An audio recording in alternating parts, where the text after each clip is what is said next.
So, good afternoon everyone. It's a pleasure to be with you today for the Circular Economy training. The aim of my presentation today will be twofold. The first will be to provide you with some insights on the OECD programme on the circular economy in cities and regions. And the second will be to take a deep dive into the case of Ireland, which has been our most recent case study. And so if we move on to the next couple of slides, I'll start with explaining why we're interested in the circular economy and why particularly at city level. If we can move on to the next slide, please. And the following one, yes, thank you. So why are we interested in the circular economy and why particularly in cities? Well, first of all, we know that there are going to be increasing population pressures. By 2050, there will be 9 billion of us on Earth, of which more than half will be living in cities. Additionally, the climate change is putting natural resources increasingly at risk, and concentrating on cities, we see that there's investment need of $6.3 trillion a year, and so for that it's very important that we don't get locked in to the same linear system that we've been in for the past decades. But the picture is not all dark, and actually the circular economy is not just about environmental pressures. It's also about climate, of course, since 45% of CO2 emissions are linked to the things that we make. But there are actually also very important economic and social opportunities in terms of job creation. By 2030, the potential of the circular economy has been estimated at $4.5 trillion worth of economic growth. And by then, 700,000 jobs could be created in the EU alone. Now, the way the OECD sees it is that the circular economy is a shared responsibility across levels of government. And if you move on to the next slide, you will, yes, perfect, thank you. You'll see that we adopt what we call the 3 Ps framework, which is people, policies, and places. So in terms of people, it's about recognising that governments are not the only stakeholders responsible for the implementation of circular economy, and actually it's also the responsibility of citizens, of civil society, and of businesses.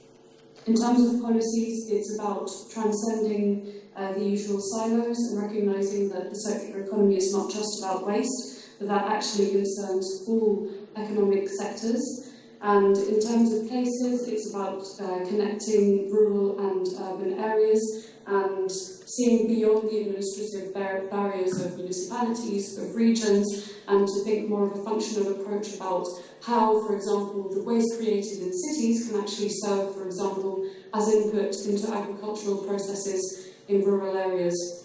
And if you move on to the next slide, I'll tell you a bit more about the OECD programme on the circular economy in cities and regions. It's based on 3 main components of learning, measuring, and sharing. In terms of the learning, these are what we call our case studies or policy dialogues. These are usually 18 to 24-month processes, quite similar to what Eva mentioned in her presentation, where we engage all stakeholders that have a stake in the circular economy beyond the national government. Of course, we work lots at city level, but actually we've also carried out several case studies at national level, including on Ireland.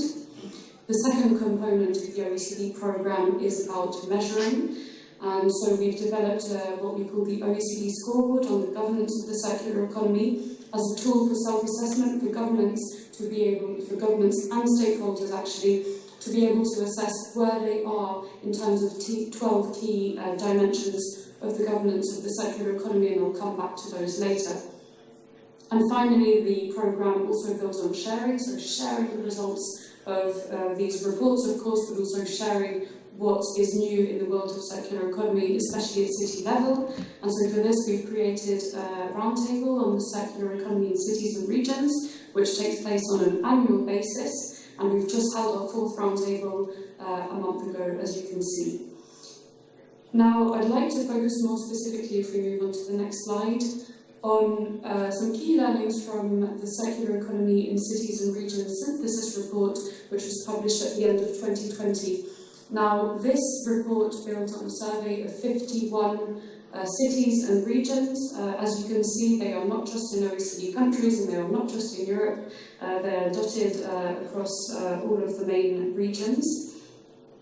And if you move on to the next slide, I'll share some key messages from that report. The first is that circular economy initiatives are in place in many cities and many regions, but they are at different stages of implementation. And so if we see the graph here, we see that among the 51 cities and regions, more than a third already have a circular economy strategy, which is quite impressive and has probably increased since then, since this was already a couple of years ago. But we also see that more than half of the respondents said that they were developing a circular economy strategy. And even if cities don't have a formal circular economy strategy as such, most of the cities are actually using pilots and experimentation to kind of test the waters and see what works, what doesn't work, and to draw lessons from that.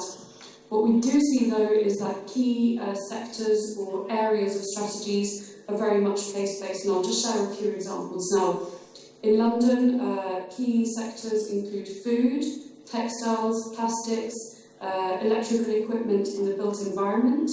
In Amsterdam, the built environment is also a key component, and food is here coupled with biomass more generally, so for example, reusing sludge from treated wastewater.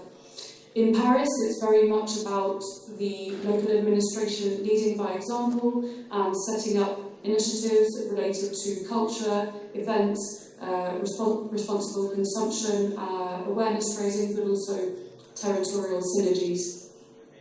And we see that there are many different actions, of course, of these strategies, but the three main ones have included capacity building, with 55% of the strategies included, but also public procurement and setting up a dedicated budget. And now if we move on to the next slide, I'd like to share a key example, which is circular waste management. Circular waste management, although I've just said, of course, that the circular economy is not just about waste management, often the waste sector is a very important starting point or a driver for cities to develop their circular economy strategies, because they face waste challenges and they see the opportunities that can come from preventing waste, from reusing waste and so on. And so the way that we see this in the report, and in the synthesis report, is that this is all about narrowing, slowing and closing loops. Now what does this mean in practice? In practice, this means that when you narrow loops, you are preventing waste generation by using resources and goods in the most efficient way and raising awareness. Slowing loops is about increasing the useful life of products and making sure that products last as long as possible. And that involves making changes in the design. And finally, in terms of closing loops, this is about, well, there's obviously a share of waste that is going to be unavoidable, even with all of the best efforts in the world. And so closing this loop requires recovering the material, perhaps reusing it as secondary material for other products, or recovering it by other ways of recovery. And if we move on to the next slide, I'd like to show you that although the waste sector can be a very good starting point for circular economy strategies, many cities that we surveyed in 2020 are actually doing much more, and they're incentivizing responsible consumption, not just across businesses and households, but also across government. And here there are several examples, as you can see on the slide, but I'd just like to highlight three. The first is using products made of recycled or reused materials. This is the case in the regional circular economy strategy of the region of Galicia in Spain, which promotes the responsible consumption of resources by using products that are made of recycled or reused materials. And now to achieve this goal, the region sets out three main actions to take. The first is increasing the visibility of repairing activities, so making sure that citizens are aware of places where they can actually repair their products. The second is to promote specialised training for the repair of products. And the third is to create collaborative spaces to increase the functionality of materials and products. The second initiative I'd like to highlight is using environmental criteria in public procurement. And this is being done in several cities in Sweden, but also in Ljubljana, the capital of Slovenia, which encourages the use of circular business models, and notably what we call product as a service. So rather than buying products, the municipality is increasingly trying to foster the use of leasing contracts, for example, to avoid owning products and then sending them to waste when they don't work anymore. And the third initiative I'd like to highlight that many cities are looking to implement are certificates, labels and awards to really foster a behavioural shift by increasing trust and leading businesses and citizens to take more conscious production and consumption choices. And here I'd just like to highlight one example from the French roadmap for the circular economy, which includes the deployment of voluntary environmental labelling in 5 pilot sectors. These are furniture, textile, hotels, so hospitality, electronic products and food products, and this is currently being implemented in France. Now, if we move into the next slide, and this is really the key learning I'd like to share with you from the report, is that often with the circular economy, we see that many technical solutions already exist, but really the key barrier and the key solution to focus on is the governance. Many of the main challenges reported by surveyed cities and regions by the OECD show that often it's about the regulation and the finance. These are the most important components. So if we move on to the next slide, I'd like to share not just challenges but also solutions. The OECD has developed a framework to help cities but also regions and national governments to really know what to do. This is the checklist for action of the OECD on the circular economy in cities and regions. And so the main message here is that governments should seek to promote, to facilitate and to enable the circular economy. This checklist for action outlines 12 main actions that government should take to foster the circular economy. This starts by defining roles and responsibilities in circular economy policy making and implementation, defining a strategic vision based on material flow analysis, but also raising awareness and transparency, all the way to regulation and financing and data and assessment to adjust circular economy strategies as they are implemented. And now, to give you a concrete example, if we move to the next slide, you can see that we have a way of visualizing the results of the application of the OECD scoreboard on the governance of the circular economy. Perfect. So this is an example from Montreal, which is a case study that we recently published as well at the same time as Ireland. And this was a very interesting case study because basically we helped the city, as well as the provincial government of Quebec and many other stakeholders that they had identified, to come together in a 3-day webinar and to evaluate, based on voting, how the city was performing on all of these 12 dimensions of the circular economy. And here we see that there are, of course, differences between the perception of the stakeholders and the perception of the city, the perception of how the city sees it's doing in relation to these 12 governance dimensions, but actually we see that there are several points on which they converge. And this was a very useful starting point for the City of Montreal then to build its roadmap on the circular economy, which we are still supporting them with. And this is just to give you an example of a visualization of how the OECD scoreboard can be concretely used. Now, moving on to the circular economy in Ireland, thank you. If we move on to the next slide, I'd like to share first some of the drivers to transition from a linear to a circular economy in the country. Sorry, if we move on to the next slide, please. Thank you. We see, so going back to my first point, which was very global, very theoretical, here we see actually that there are very concrete drivers for Ireland to transition to a circular economy. Ireland has set very ambitious climate targets. It's signed the Paris Agreement, of course, so it aims to achieve net zero emissions by 2050, which is actually inscribed in its national law. but it has a very important challenge, which is that 1/3 of its emissions are coming from a single sector, which is agriculture, and aren't covered as such by the European Union's emissions trading system. Ireland also has a very fast-growing population. It's growing at 1% per year, which may not seem like a lot, but actually compared to the OECD average of 0.6%, it's quite a lot.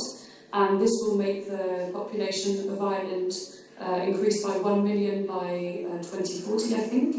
And so this will require that 300,000 new homes are built by 2030 on an island of about 5 million people. The other challenge in terms of demography in Ireland is that 92% of the population lives in the house. This is a very, very high share, in fact, one of the highest in the European Union, and so this very dispersed settlement pattern creates challenges for the efficient use of resources and for the circular economy. Ireland is also an outlier in terms of its economy. Before the pandemic, it had one of the highest growth rates in among OECD and EU countries, and average real wages were 50% higher than the OECD, and we saw that this really drove up an increase in waste generation. So all of these factors, so climate, demography and economy, really already provided the underlying driver for transitioning to a circular economy, and in fact recent events, notably Brexit, the COVID-19 pandemic and supply chain disruptions and rising energy prices as a result of the pandemic, and also more recently as a result of the war in Ukraine, have really exacerbated this need to transition towards a more an economy that wastes less resources. And so now if we move on to the next slide, we can see that the circular economy is not completely new in Ireland, actually. The government from 2020 has been very active in shaping different plans and strategies for the circular economy, but this was all as part of different European frameworks. The Irish efforts to transition towards a circular economy started with a new waste policy, which they called the Waste Action Plan for a Circular Economy. This in turn led the government to think of a more holistic approach of a whole of government circular economy strategy, which was published just a few months ago at the end of 2021. And now the Cabinet has just accepted the Circular Economy Bill, which will legally underpin and kind of provide a framework legally for Ireland's transition to a circular economy. And in the report, we identified 3 main types of initiatives that the government already had in place actually before this turning point for the circular economy in Ireland. The first is on economy and finance. So Ireland was already levying different taxes, for example, on landfilling and plastic bags. It also had a number of funding schemes for the circular economy in place. Ireland was also very active in engaging stakeholders from very basic awareness raising among households, but also doing public consultations, and it also set up an advisory group with different stakeholders to inform its circular economy strategy from many different sectors. And finally, in terms of capacity building, of course, efforts focused on citizens and businesses, but the national government was also really channeling efforts into building capacity among local governments, particularly on green public procurement to support the transition to a circular economy. And now if we move to the next slide of the presentation, these are just some of the gaps that we found in our analysis. I might highlight here also that the report on the circular economy in Ireland is the fruit of a 2-year policy dialogue with the national government, but also more than 100 stakeholders from the private sector, from universities, from academia, from civil society, and local authorities, of course. And these are the 5 main gaps that we identified. They're linked to policy, regulation, funding, capacity, and awareness. And In the interest of time, I won't go into the specifics here. Of course, you can read the report in more detail if you're interested. But what I will do if we move on to the next and final slide is just to focus on a few select recommendations from the report. How did we come up with these recommendations? So going back to the scoreboard, the checklist for action that I was showing you before, this is a concrete application of how we did so. We looked at all 12 governance dimensions. We analysed what the government was doing, what the government was planning to do, what other actors were doing, and then suggested our recommendations based on the gaps that we'd already identified. The first recommendation was really to increase horizontal coordination, so across different government ministries, knowing that the circular economy effort was really coming from the environmental department. We also suggested to coordinate with economic departments, but also the agricultural sector. So many different sectoral ministries really recognising that the circular economy is not just about waste, it's not just about environment, but it really is about the economy as a whole. Another recommendation I'd like to focus on is the recommendation to foster policy coherence. So we saw that the circular economy strategy was very much linked to the climate action plan, but we suggested to further strengthen the links and to replicate some of the things that were working very well in the climate action plan and apply them to the circular economy strategy, but also to link to other documents, notably the National Planning Framework, going back to this dispersed settlement pattern that Ireland has, but also the enterprise strategy and the bioeconomy policy, just to name a few. The third recommendation I'd like to focus on here is to use economic tools to really, as everyone was saying, these carrots and sticks. So of course you need incentives to transition to the circular economy, but you also need to kind of punish progressively the behaviours that you're trying to avoid. So for example, in Ireland, this materialised in the very short term in the creation of what they call a latte levy on single-use beverage cups, and they're thinking of extending this levy to other single-use items. The fourth recommendation is to strengthen local authorities' capacity for local circular economy policy implementation and to really enable them to take an active role in the transition, because what we saw is that the local authorities had a very important potential for leading the circular economy transition from the bottom up, but because they had a lack of funding and actually a lack of responsibilities at national level, their responsibilities were mainly about enforcing waste management and looking after things like litter, and this left them very little time to dedicate to the circular economy, even though they have, of course, a very good knowledge of the local context and of local initiatives. And finally, the OECD report on the circular economy in Ireland recommended developing a national circular economy information system that would really centralise all of the data being collected on the circular economy at local level, at a sectoral level, especially in key sectors for the circular economy, which we identified as agriculture and the built environment, to inform circular economy policy and adjust it where necessary. This brings me to the end of my presentation. Thank you very much for listening, and here you have my email address if you'd like any further information. Thank you very much for listening. Thank you very much. Thank you very much, Juliette. It was really wonderful presentation. We learned a lot from all these examples. We will come back with questions, clarifications, and for additional information. We will also share the study, if it's fine with OECD, with all the participants. Also the practical examples from different countries, the ones we have presented. I would like to ask the floor if there are some immediate questions, or if not, then we can... yes? I asked one question in the chat, so it's easier for Juliette. In the chat, okay. Maybe I can read it so everybody knows. Yes, if you can, yes. But I don't like this echo. Yes. Okay. Yes, thank you, Juliette. I don't know if you can hear me, but I posted the question in the chat so you can see it. but I will read it anyway so everybody in the room can see. So, no, it's very important that circular economy is taken by cities, it's on their shoulders.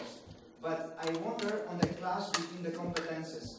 There is national legislation and national government, and there is cities government. There might be difference in the level of ambition. Some cities are more ambitious than the government. There might be different timelines and competences. For example, EPR systems cannot be, or DRS, deposit return system cannot be local, cannot be city, not national. So how do you see from your analysis for different cities and countries how to address this challenge between the competences clash? Should it be rather a complementing synergy or any other suggestion? Of course, it depends on the level of the type of governance. There's a different situation in federal countries like Germany and a different in Turkey. So, yeah, I think it might be an interesting question for us to understand also here. Thank you.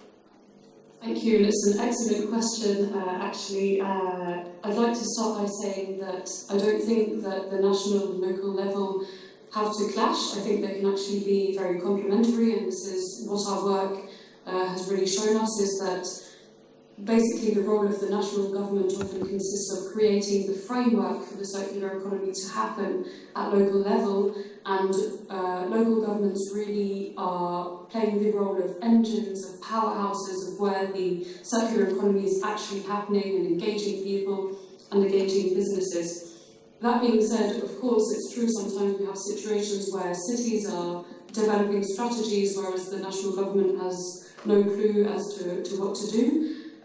But actually, cities have much more competences than we think sometimes. Of course, it depends on the national local context. But cities often have competences in sectors that are absolutely key to the circular transition. So I already mentioned waste, but also water. We've seen the application of circular principles in water in many Spanish cities, for example, despite even before the national government created a circular economy strategy. Local governments are also often responsible, almost always responsible for things like delivering permits for building, also for spatial planning, and these are all sectors where actually cities do have competences and do have a role, however centralised the national government may be, and with the right ambition they can do certain things. Of course, they can't change national legislation, they maybe can't implement EPR systems, but I think if you read our synthesis report, you can have a much better idea of what cities are doing and what cities can do to foster the transition to a circular economy at local level.